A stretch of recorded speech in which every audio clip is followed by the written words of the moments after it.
you there. And, good morning, friends. It's a real privilege to be able to share my thoughts with you. And I'm very honored to be part of this distinguished panel with people like you have here. What I propose to do in my remarks is actually focus on why we need to be engaged in it. And as Lakshmi pointed out, it's really much larger than a charitable attitude. I am actually viewing it, and I hope I'll give you some evidence of why it is absolutely at the top of the agenda item for our nation and for our society. So I think it's important that our understanding of the need and the challenges be rooted in some reality. I also then want to talk a little bit about the role that ICT can play in thinking of new models through which we go at this opportunity, need, challenge, whatever you want to call it. And three, so there's the need, why we need to engage as a nation, as a society. Two, what are some of the avenues that can create possibilities? And three, last but not least, I want to actually have people here generate a sense of optimism that with innovation, with resolve, with creative thinking, and with engagement, we actually can address this issue. So I want to actually have us look at this picture on this for just a couple of minutes, maybe 30 seconds, and just think at an emotional level, what do you see? I'll tell you what I see. I see young people with hope, dreams, aspirations, and a degree of innocence. But if you look around and start putting yourselves in their shoes, I think I can at least pick up a little anxiety, fear, maybe uncertainty. And what you don't see there, but you and I know, is that this is actually in conflict with reality, at least on the current course and speed that we are on as a nation. And part of what I'll do in the early part of my remarks is actually take us through why there is an issue that we need to engage in. But at the same time, when I look at these people, I feel very bullish because these are the type of people, if you look at their energy, you can even see some movement out there, kids being kids. And if you look at their sense of they are ready for the future, and I'll bet on them for the future of our nation. So, how do I?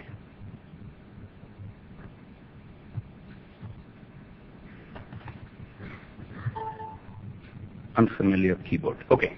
So now we have all seen stuff like this. So according to almost any projection that you can see, by the year 2020 or 2025, in PPP terms, India is going to be a huge economic power.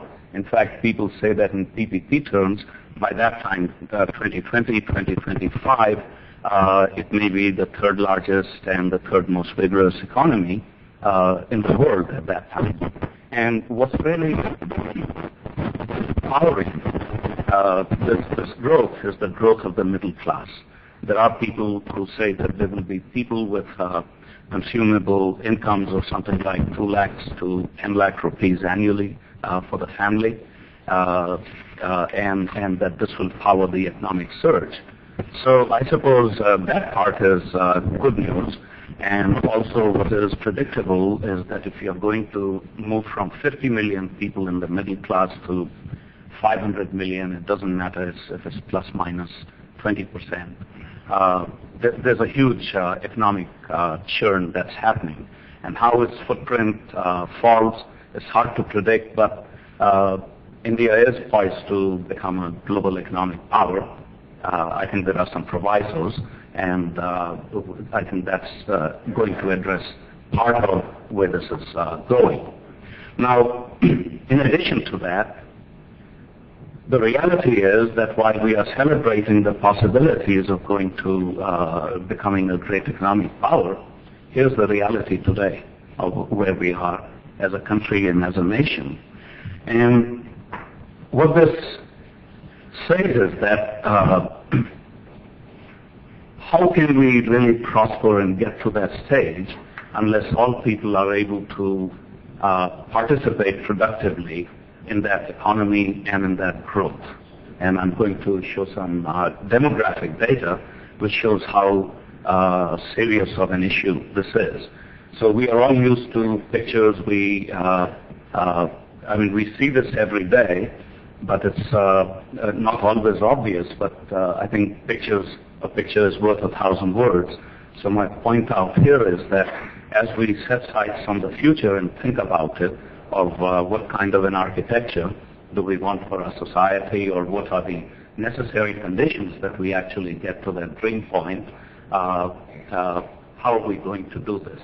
So the idea of inclusion is not, we were talking earlier and Rajiv Pawar was saying, it's really not in a condescending sense.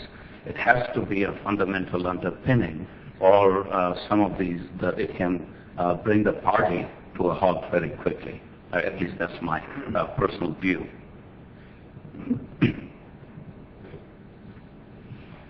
Now, I think one of the most productive points of view that exists to really understand what's happening in India and what's likely to happen for some time, and this is based on people already born, is to look at it from a demographic lens and just look at some of the highlights of this. India today already, among the large populations, is the youngest. The median age is about 23.9. Even China is an older population. Most populations around the world are aging. Japan is already a heavily heavy population. The same thing is happening in Europe. In the U.S., the population, the baby boom is now in the late 50s, early 60s.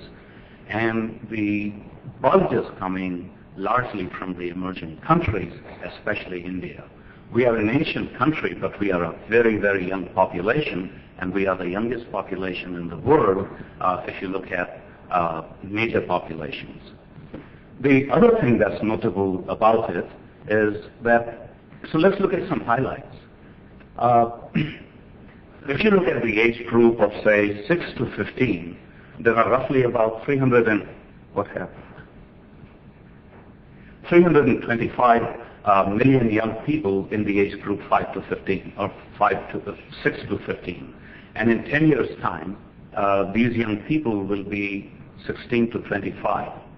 And so there are people who are coming into the workforce, and 2/3 of them are rural.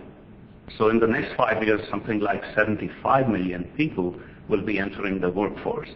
Now, go back to the questions I asked when I showed you the cover of the young children and said, what do you see out there? So now these are the same people coming through with aspirations, dreams, expectations.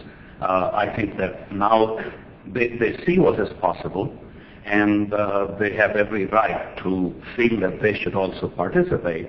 But what will spell the difference is their level of preparation to be able to participate. And if you just stick with that 325 million people who are in that age band, and if you do an analysis of how many don't actually make it into schools, about 100 million fall out right there. Incredible wastage. And it's not because the people are not competent. It's opportunities, all the other issues we have in our society. And as you keep going up through the schooling system, you have attrition, people falling off to the side. And if you then take an analysis of looking at boys versus girls, it's even worse for the girls, because if you need help on the farm, they are the first ones to be called out of school. Okay, so some pretty sobering statistics, I'm sure you would agree. So that's the challenge. And at this point, I would say, so the 2/3 of them are rural.